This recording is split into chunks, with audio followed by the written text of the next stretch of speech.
The afternoon light in Napa Valley fell over the rows of grapes like a purple veil scented with earth and wine.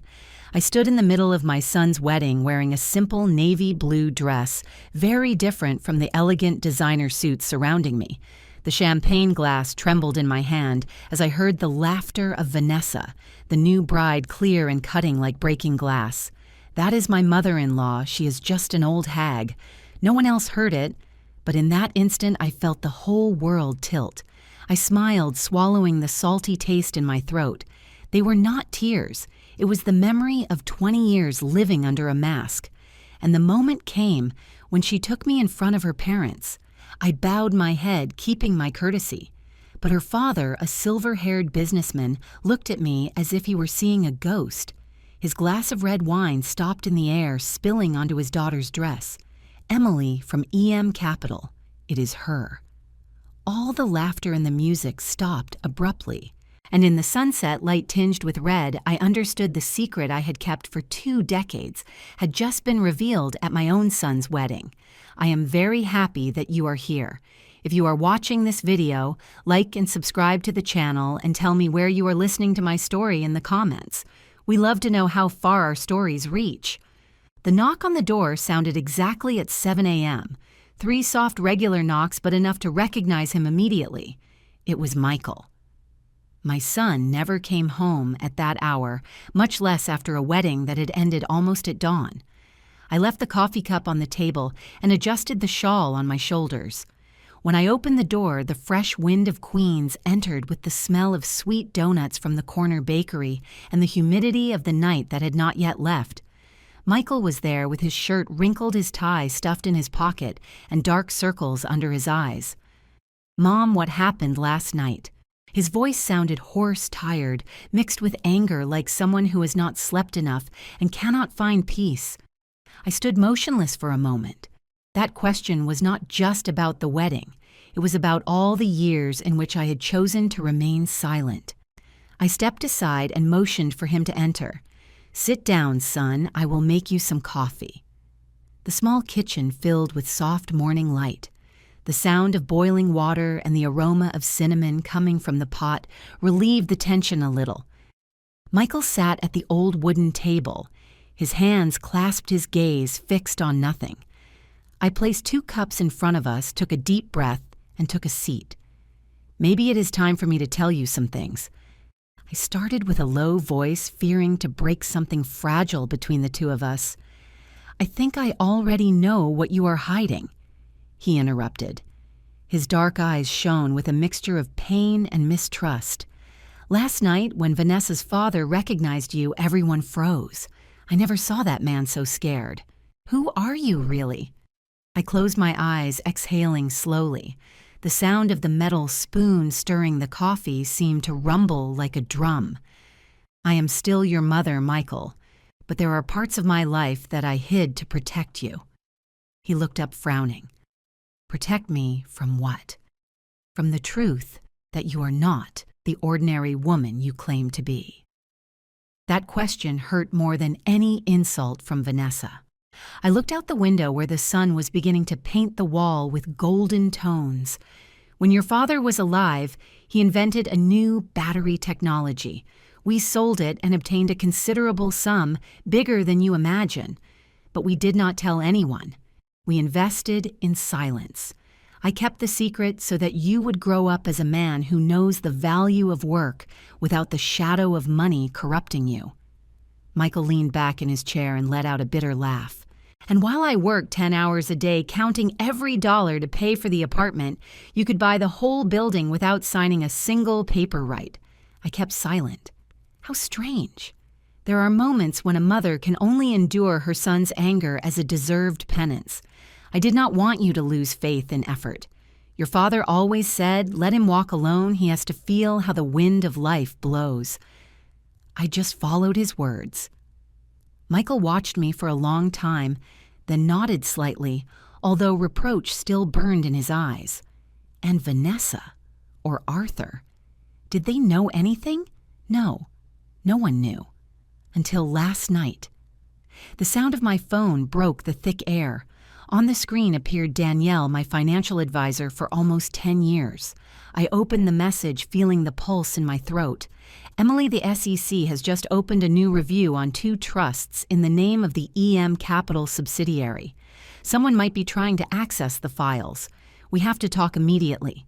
My fingers trembled as I put the phone on the table. Michael looked at me with renewed suspicion. SEC. Trusts. Mom, what is happening? I bit my lip, trying to stay calm. It must be a routine audit. I will call Danielle later. No, Mom. I want to know. Since when do you have your own company? Since when are you afraid of the Federal Financial Authority? I let out a short, bitter, metallic laugh. I am not afraid of them, son. It is just that when people find out that I am behind too many big operations, the questions begin. And I am not sure you are ready to hear all the answers. Michael kept silent. He stood up and rested a hand on the back of the chair, as if he needed to hold on. Mom, I am not mad because you are rich. I am mad because you thought I could not understand. His words tightened my throat. I looked at his face, the man I once held in my arms, and who now looked at me as if he had just discovered the hidden face of his mother. Maybe I was wrong, I said with a raspy voice. But let me solve this first. If something happens, I will tell you everything. I promise. Michael held my gaze for a moment. Then he nodded slowly. I believe you, Mom, but I will not let anyone hurt you, not even Vanessa. I touched his hand gently. That warmth restored my calm. When the door closed behind my son, the room fell silent. I picked up the phone and opened Danielle's message again. At the end, there was a short line added just a few minutes ago. Emily, the request comes from Sterling Associates. They are the advisors for Vanessa's family. I closed my eyes. The coffee cooled slowly on my lips. Outside, the voice of the bagel seller resonated through the sunlit street. Just an ordinary morning in New York, except that inside me, a storm had just begun. Noon on the Upper East Side shone like molten gold on the shop windows. Traffic moved slowly down Madison Avenue, reflecting light on dark suits and silk dresses. I arrived 10 minutes early and sat alone at the table by the window where I could see the purple flowers blooming outside. The smell of white wine and the slight clinking of silverware created an elegant and strangely tense atmosphere. When Vanessa entered, I knew instantly that she had prepared this meeting not to apologize. Her light brown hair slightly wavy, her white blouse buttoned up to her neck, the Hermes bag hanging from her arm, everything measured like a strategy. She walked toward me with a smile so perfect it was false. Thanks for coming, mother-in-law. Her voice was sweet as sugar, but her look cut like a knife. I nodded without answering. The waiter approached and poured 2 glasses of Sauvignon.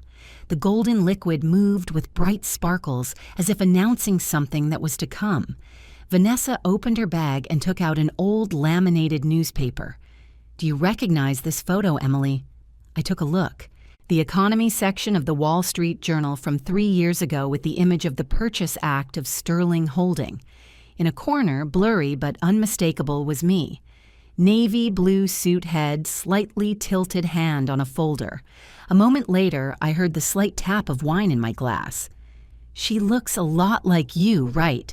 She said, leaning back with a smile that shone as if she had found the first crack in the mirror. Maintaining my calm, I responded. The press likes to exaggerate. Old photos, angles, lighting, many things can deceive the eye. Vanessa twisted her lips in a barely visible smile, that of someone who knows she has control. How curious. Because my father says he met that woman, and I remember his words very well. She barely spoke. She let the lawyer negotiate, but her eyes seemed to read every number in her head. I did not answer. Sometimes silence reveals more than any justification. Vanessa twirled the newspaper between her fingers. Her voice lowered in tone but became sharper. I studied at Wharton. Did you know that, Emily? I understand how investment funds, trusts, and shell companies work. In the U.S., things like hiding the final beneficiary can cause serious problems. She paused, poured more wine, and ran her finger around the rim of the glass, measuring every word between threat and negotiation. I do not want to think badly, but if someone at the SEC happens to read this file, they would surely be very curious. Do you not think so?" I smiled, slowly rotating my glass on the marble table. "Vanessa, if you have something to say it directly." She placed the newspaper in front of me, interlacing her fingers like someone preparing to close a deal. "I do not want a war. I just think there are things that should be shared. Our family and I emphasize family deserves to know what you are hiding. And if my father or the press or the SEC finds out first, it would not be good for anyone." A soft breeze came through the window and a flower petal fell into my glass. I tilted the glass, watching the purple petal float on the golden wine. Beautiful, but with thorns. "Are you blackmailing me, Vanessa?" That word sounds so ugly. "I only propose transparency. We can collaborate. You have the capital. I have knowledge and contacts. We would both win." The silence lengthened. I looked at her and no longer saw a daughter-in-law, but a young negotiator testing her strength. She did not know she was playing on a board I had built myself before she was born. I left the glass on the table, keeping my voice serene. If you really studied administration, you will know that every major operation must be audited, be legal, and have clear documentation. The SEC knows that better than anyone. Vanessa tilted her head, eyes full of challenge. True, but not everyone wants those documents to be reviewed so thoroughly, especially when their name does not appear on the shareholder list. This time, I did not hide my smile. "You are smarter than I thought, and you are more skillful than I imagined," she replied, raising her glass to clink with mine. The metallic sound expanded, cold and precise. The waiter brought the main course, but neither of us touched it. The air between us became thick, like an unsigned contract, whose content we both understood too well. When the meal was about to end, Vanessa took out her phone, slid her finger across the screen, and placed it in front of me. An email appeared addressed to a renowned financial journalist. The subject said, "Investigation, the hidden investor behind the Sterling Group." Below the body of the message was barely a draft, but it was enough to show how prepared she was. "I have not sent it yet," she said with a strangely soft voice. "I still hope we can talk as family." I looked straight into her eyes with a strange calm. "You do not understand, Vanessa. You are entering a game whose map you have never seen. Then just tell me the right path." She got up first. The sweet smile returned to her lips as if the conversation had been about fashion or travel. "Thanks for lunch, Emily. I will wait for you to contact me." "Oh, and let it not be the SEC who calls first, okay." When the glass door closed behind her, I noticed my hands were shaking. The old newspaper was still there, the ink run by a wine stain. Outside, the sun of the Upper East Side beat down harder and harder. I picked up the phone and wrote Danielle a brief line. "Prepare everything. They have already started." I left my finger for a moment on the screen, as if with one more character, everything would come crashing down. I took a deep breath and looked up. In the sky, the glass towers returned, a light so intense it hurt. Their beauty was in transparency, and suddenly I understood that the time had come to be transparent in my own way before others forced me to do it. That afternoon, New York seemed covered by a silver glow over the high glass of the financial district. Traffic was still tight. Horns mixed with the wind, bringing the smell of smoke and the heat of asphalt. I went up in the elevator to the 23rd floor and saw my face reflected in the frosted mirror. The serene gesture, but deep in my eyes, I knew the game had truly begun. The door to the EM Capital office opened. The smell of new paper and roasted coffee filled the space.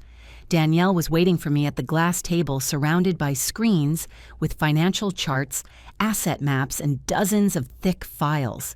Seeing me, she did not say hello.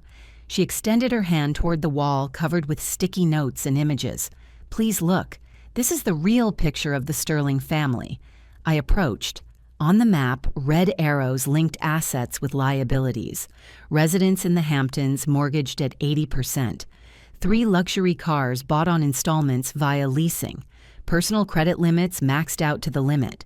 2 small remaining companies with income practically at zero. Danielle pointed to a note in the right corner. And this is the most interesting part. Arthur's only source of constant money is an energy consulting contract paid by Nova, your subsidiary. I sketched a smile that did not reach my eyes. In other words, they live off my money. They do not just live. They cling to it like their last life preserver.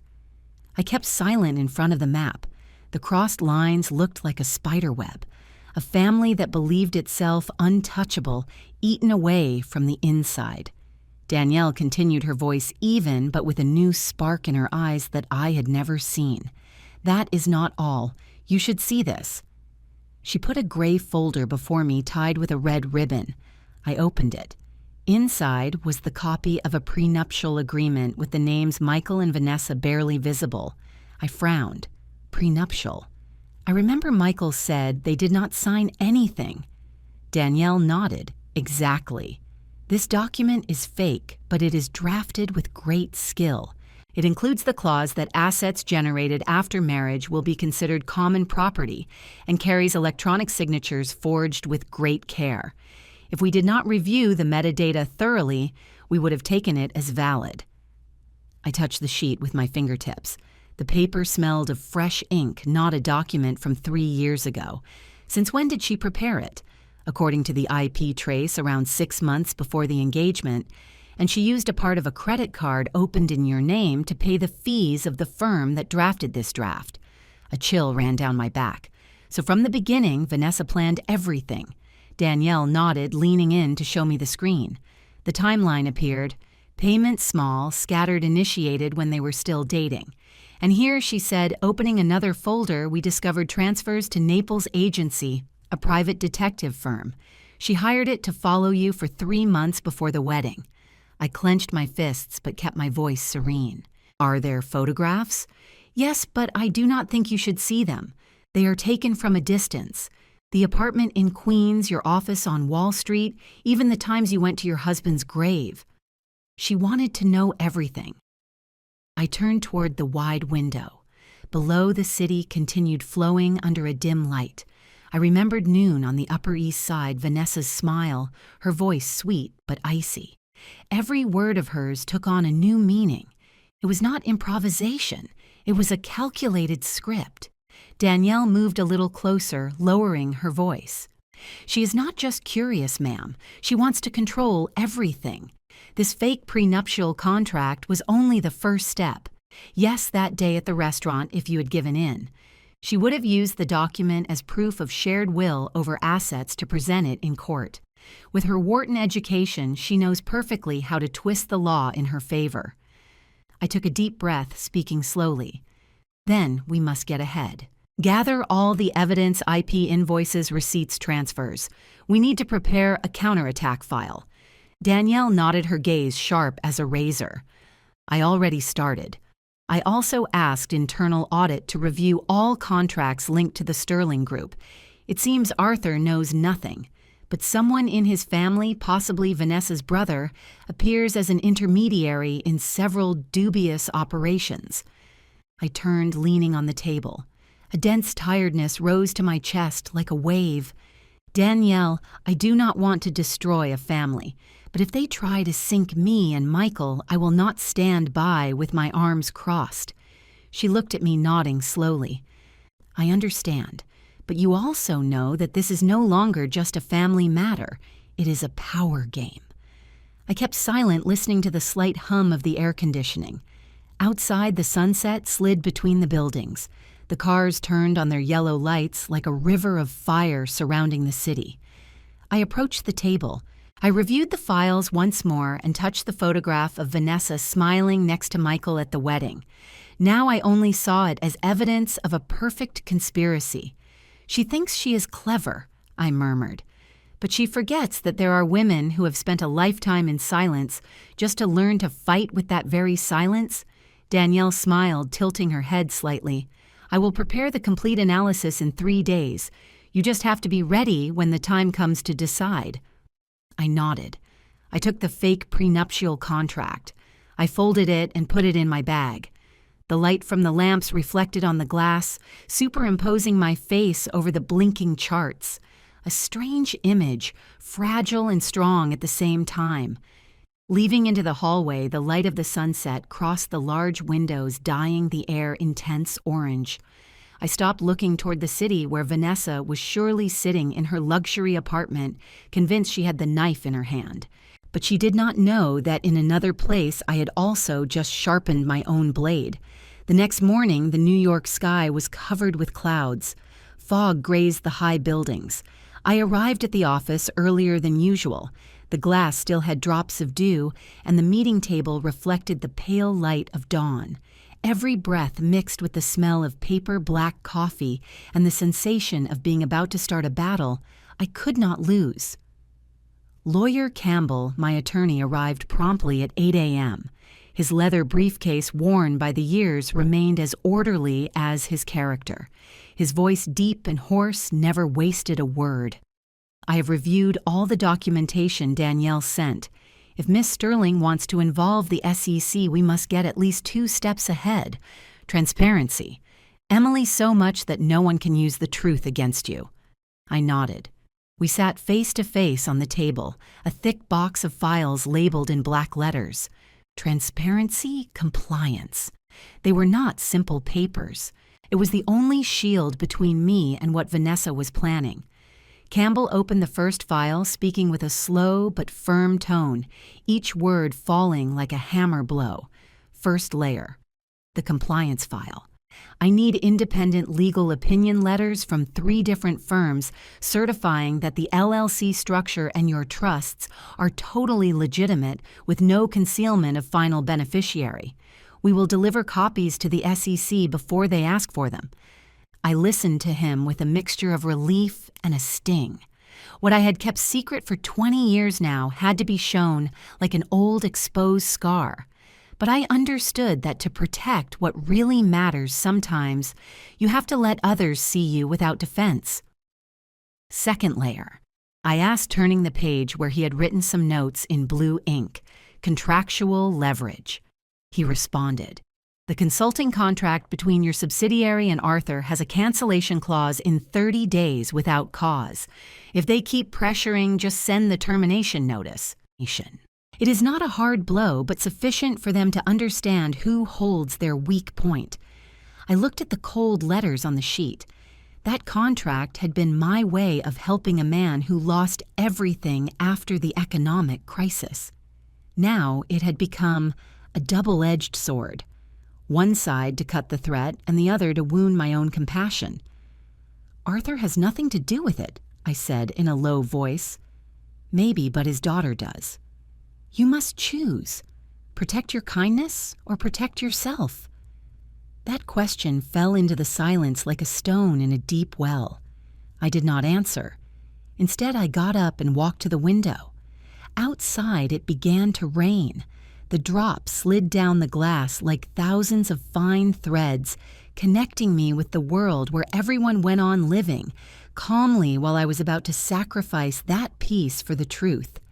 And the third layer, I asked, with a firmer voice.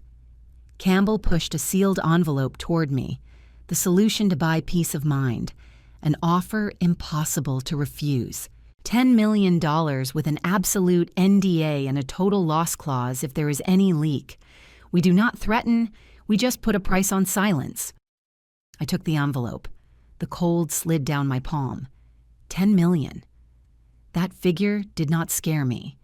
What made me shudder was having to use money to buy peace within my own family, and if they reject it, I asked. Campbell narrowed his eyes, took a sip of coffee. Then we give them another option. Total transparency. That way no one can use the truth against you. But prepare yourself, because when the lid of this Pandora's box opens, there will be no way to close it. I kept silent. For years, I had lived hidden in a calm I thought was safe. But now I understood that that silence had become my weakness. I returned to the table, opened the box of files, and observed the white sheets among dozens of red stamps. Each stamp was a reminder. The truth is not feared. It only needs to be presented correctly. I want to sign everything myself, No powers of attorney, no hidden names. If we are going to be transparent, I will be. Until the end, Campbell. Campbell smiled with that slow nod of someone who has seen hundreds of life or death negotiations. Good, because only those who have nothing to hide are truly strong. I sat down, took the pen, and signed the first sheet of the compliance report. The ink absorbed little by little, expanding into a pale blue trail like rain on glass.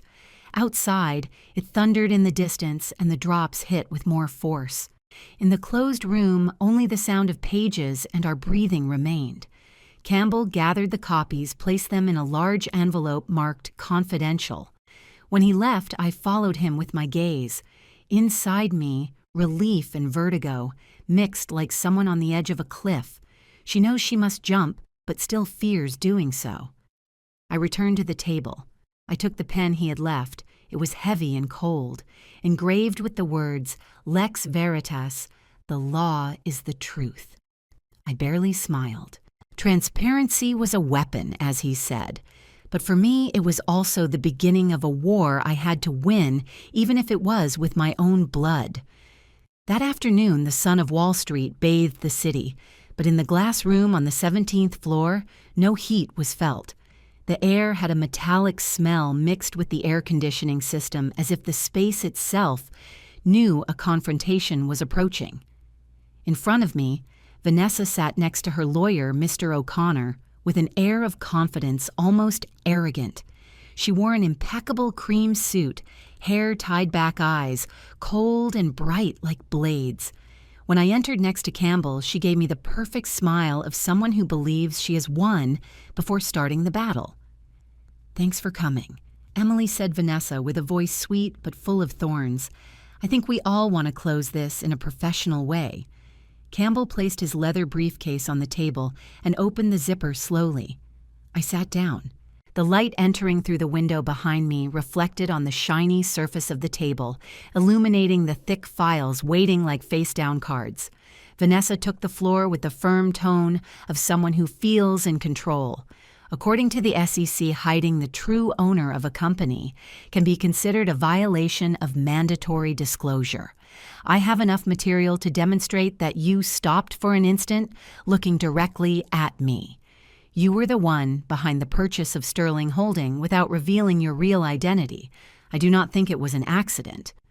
I did not answer. I just tilted my head slightly. Campbell kept silent, glancing through some pages. The sound of the paper was brief but forceful. "Do you have concrete evidence?" he asked. Vanessa smiled smugly, took a printed sheet from her bag, and left it on the table. Photographs, bank records, and some internal sources. I will not say who, of course, but if necessary, the SEC will find them. I let her speak. Her voice became increasingly sharp, mixing security and a kind of theatrical excitement. Meanwhile, inside me, only one sensation remained, a calm so absolute it was scary. When she stopped to drink water, it was then that I calmly opened my box of documents. Inside was a folder marked Transparency Compliance and another thinner file wrapped in an ash-gray folder. I pushed the large folder toward the center of the table. "First of all, I want you to see this." O'Connor raised an eyebrow. Vanessa looked sideways at Campbell and then opened the folder. Inside were all the compliance certificates, legal letters from 3 independent law firms confirming that the structure of my companies was completely legitimate. Next to that, a copy of the acknowledgement of receipt from the SEC dated the day before. "You are late," I said with a serene voice. "I published everything before you tried to threaten me." The room fell silent for a few seconds. Vanessa sketched a forced smile, but I noticed her hands trembling as she left the file on the table. Campbell intervened with his deep and slow tone. "And this," he said, taking another set of sheets from his briefcase, "is the financial report we obtained. The Sterling family owes more than $2 million, has 3 expired car leases, and the residence in the Hamptons remains under mortgage. I do not think you want that to be made public, right?" Vanessa's face changed color. She leaned forward, trying to maintain her composure. "That is my family's private business." "Is it?" I responded, "and I have no intention of getting involved. But I want you to understand something. Do not call this justice when you yourself are standing on my money." I took out of my bag a small bundle of sheets tied with a red ribbon. "And this," I said, lowering my voice, "is a copy of emails between you and a certain Mario Sterling, journalist, right, your cousin." Vanessa stood motionless, her lips moved, but no sound came out. I continued, "The emails were obtained legally. Mario works at The Economist, and in one of them, you wrote, 'If she does not cooperate, I will make the story public.' You know how to draft it so it looks like a legitimate investigation." The temperature in the room dropped. O'Connor looked at her incredulous. Vanessa stuttered. "That was a misunderstanding. I did not—" I put my hand on the table and interrupted her. "Enough lies. I do not want to destroy you, Vanessa, but do not use my honor as a bargaining chip ever again." I opened the second file and placed on the table the documents of the purchase of her father's company. "Do you know why I did it?" I looked straight into her eyes. "Because I did not want hundreds of people to lose their jobs. Because your father was a decent man even if he failed. I did not buy to take away, I bought to save." My voice was not loud, but every word fell like a stone. "And you turned it into my sin." Vanessa kept silent, hands clenched on her legs. For an instant I saw in her eyes not defiance, but fear, the fear of someone who just realized she crossed the line. Campbell slid the NDA document we had prepared toward her. "This is the only way to close everything in peace. You keep your reputation. Your family keeps the consulting contract, and we all avoid an unnecessary lawsuit." Vanessa bit her lip, looking at me sideways. I said nothing. I just watched her calm without hatred, because in that moment I knew that the true victory was not seeing the enemy fall, but making them look at themselves naked in front of the truth. She lowered her head, her voice barely a whisper. "I need time to review it." "You have 24 hours, Campbell answered dryly. "After that, the offer expires." Vanessa got up, took her bag, and left hurriedly. Her heels resonated on the floor with a dry thud. When the door closed, I exhaled. My shoulders finally relaxed. The light of Wall Street filtered through the windows, illuminating the table where the transparency folder remained open, shining in a pale blue tone, the color of exposed truth without the need to scream to be believed. The air in the boardroom after her departure remained thick, like undissipated smoke. I stayed still, leaning on the back of the chair, looking out the window where the city stretched like a labyrinth of steel and light. Below, people kept walking with coffees in hand, hailing taxis, closing deals. While I had just come out of a battle where every word had been a blade, the door swung open. Michael entered with a tense face, tie-loose eyes red, like someone who just drove in the rain. "Mom." His voice was hoarse.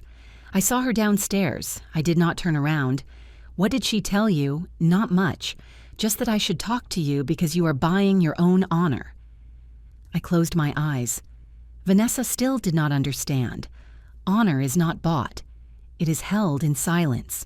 Michael approached, resting both hands on the glass of the table. He was breathing with difficulty. "Mom, I want to know everything. You already know enough." "No, Mom. I know what others told me, not what you have told me." I looked up. In the reflection of the city, I saw his face, that boy who once asked me, "Mom, are you tired?" when I arrived late from work. Now his eyes were different, a mixture of love and doubt, of a son, and a man who wants to live up to his mother. I clasped my hands and spoke slowly. I offered Vanessa $10 million. In exchange, she will sign a confidentiality agreement, and we will keep your father-in-law's consulting contract for 5 years. No one will fall, not even them. Michael clenched his fists. "You did it to protect whom? Them or me? Both. But first myself." He kept silent. His gaze rested on the open folder on the table. His lips tightened. "Do you know how I feel? As if my whole life had been a stage, and you the director. I just followed the script you wrote. His words hurt like a stab, but I did not react. I just asked, and what are you going to do? He looked at me for a long time. Then suddenly he sighed. His voice lowered, firm but serene. I will not let her drag you down any more. I told Vanessa, I will not accept a marriage based on blackmail, and I signed the separation papers. She cried. But I know it was not for love. It was for losing power. I bowed my head, feeling my heart beat slowly. Are you sure, Michael? Sure. For the first time in my life. I know I am defending what is right. I looked at him, and inside me, a strange emotion sprouted, a mixture of pain and relief. Maybe I was wrong to hide so much from him, but maybe that blow turned him into the man he needed to be. Campbell entered again with the phone in his hand. He gestured. He had received the confirmation email. She agreed to sign, but she wants to add a clause to protect her father, he said. Keep the 5-year contract. I responded without hesitation. Campbell nodded. I also suggest adding a clawback clause. If there are leaks, all the money is recovered and Arthur's contract is canceled immediately. Do you agree? I looked at him, and then at Michael. Agreed. Campbell left the room, leaving the two of us in the middle of the silence. Outside it began to rain. The tiny drops intertwined and slid down the glass like rows of memories. Michael sat slowly next to me. Mom, he said softly, sorry for letting Vanessa get so far. I thought I was in love, but actually, I just wanted to prove I was already a man. Now I understand that there are people who get close to see how much you have, not who you are. I put my hand on his. That hand, larger and rougher, still trembled like the first day he learned to drive. You do not have to apologize. Everyone has their lesson, Michael. The important thing is that you do not let others define you by their mistakes. He smiled slightly, a sad but sincere smile. And now what are you going to do, Mom? Finish everything. And then silence. Sometimes victory does not need to be proclaimed. We stayed listening to the rain against the roof. Outside, the lights of the city reflected in the drops like shattered diamonds. A while later, my phone vibrated. A message from Campbell. Signed. The NDA is in effect. Transfer in 24 hours. The consulting contract remains. All concluded. I read it again and put down the cell phone, looking out the window. The rain eased, but the trails of water remained undried. Michael looked at me, eyes more serene. Mom, he said, thanks for teaching me not how to win, but how to get up when I am betrayed. I nodded. I no longer felt resentment toward Vanessa, only a deep tiredness, that of someone who has lived too long by force of reason. The rain became a last drip on the glass. I stood up and closed the folder. The dry click of the cover sounded like the closing of a toxic chapter. Michael stood beside me in silence. In the dim light, our shadows lengthened on the glass. In that instant, I knew we had just come out of a storm. No one won, but we both saved ourselves. One December morning, I opened the window of the new house in a quiet cottage in Connecticut and took a deep breath. The scent of pine trees mixed with the smell of brewed coffee from the kitchen.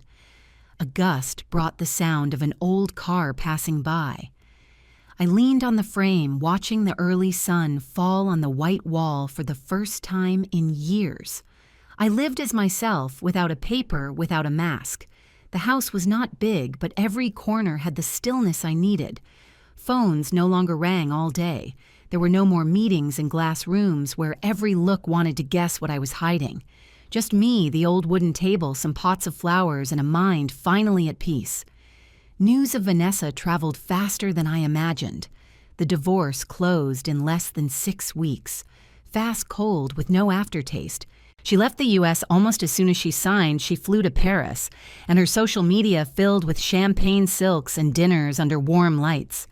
I saw them once and turned off the screen. I know that shine. The brighter the light, the deeper the shadow. Arthur kept the consulting contract for 5 years as I promised, but I know he changed. One afternoon he called me from the Hamptons. His voice was horse-tired. "Emily, I want to thank you for not cutting off my livelihood. No one deserves to be pushed off the cliff," Arthur, I told him, "especially those who already know what it is to lose everything." He kept silent and only added, "I hope one day Vanessa understands." After that call, I stayed in silence for a long time. I knew he was not speaking to excuse, but to ask for forgiveness for someone else. There are wounds that, although we do not cause them, force us to carry them in silence. In the following months, Michael and I learned to talk to each other like real people, not like characters in a long play. At night, we sat on the porch with smooth bourbon. He talked about work. I talked about my days in the lab with his father, about the dream of making cheap batteries for common people. Once he told me, "You know, Mom, my boss said something weird. He said, 'Now I understand why you are so good, because you no longer need to prove anything to anyone.'" I smiled. "See? In the end, they respect you because you deserve it, not because of what they think I have." He looked at me with tenderness and shook his head, laughing softly. "Now I just want to be a tenth of what you are." I laughed, and inside something softened like wax.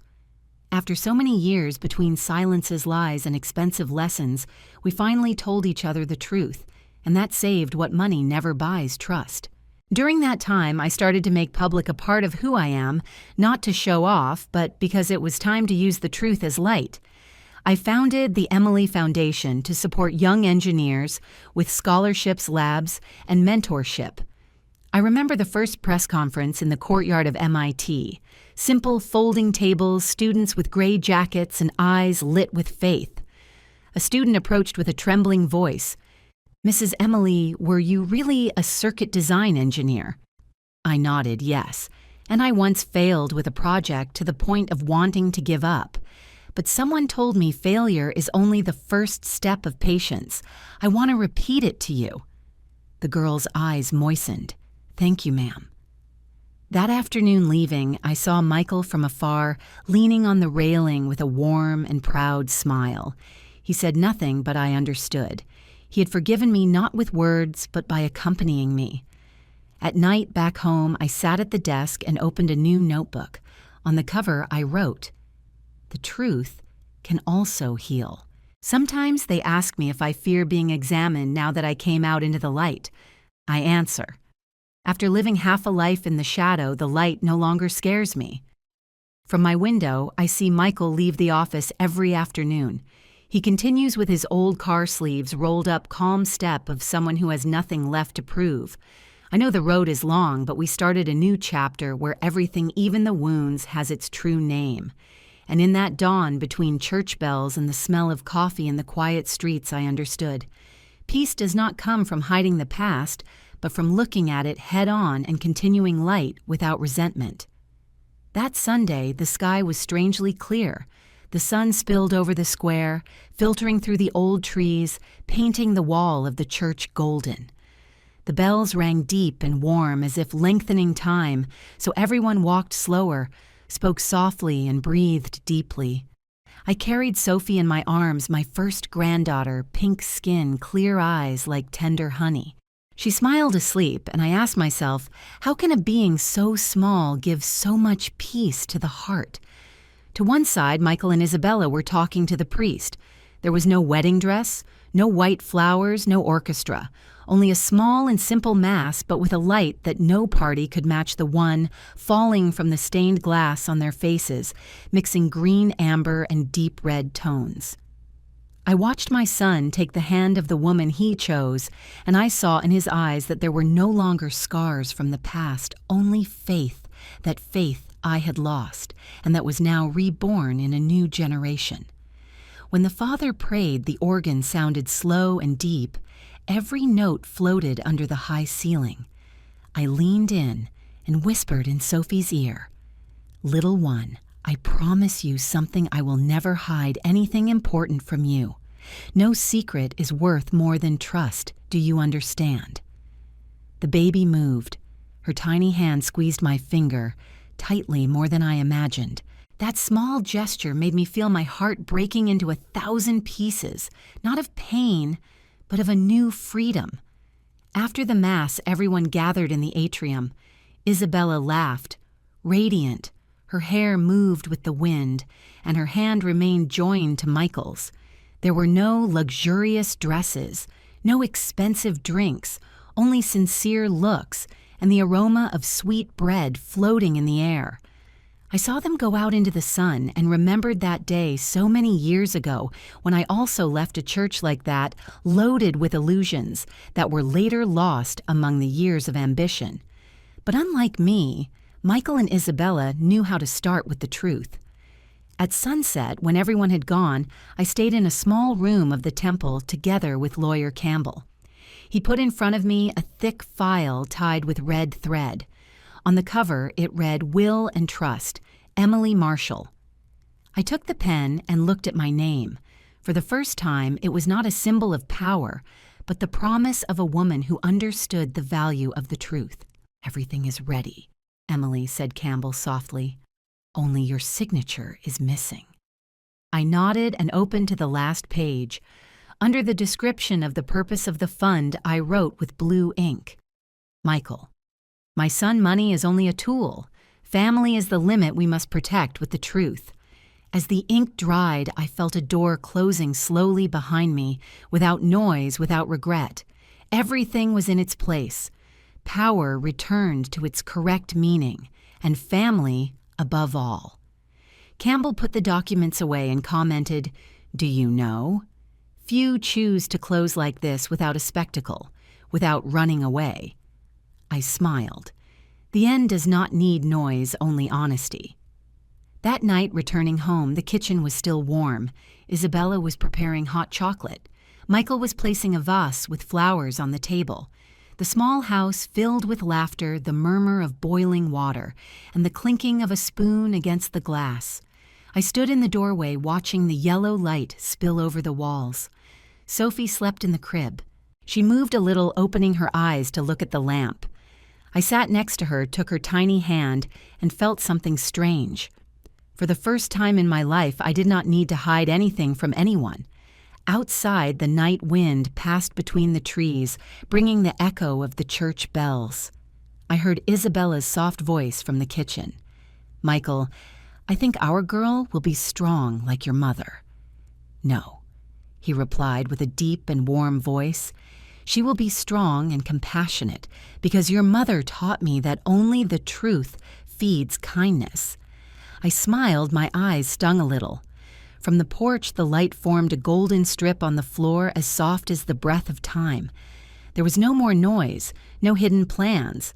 Only a small house, people who found each other again, and a serene light crossing the crystals, not coming from the sky, but from the hearts that dared to speak love and live with truth. Sometimes I think life is like that light, filtered by the church-stained glass, not perfect, but sufficient to reveal every crack and turn it into color. I learned that the truth is not cold. It only waits for us to have the courage to look at it. Thanks for listening to my story. If it touched your heart, subscribe and tell me if you were in my place, what would you do? Because maybe your words today could give warmth to someone who needs hope.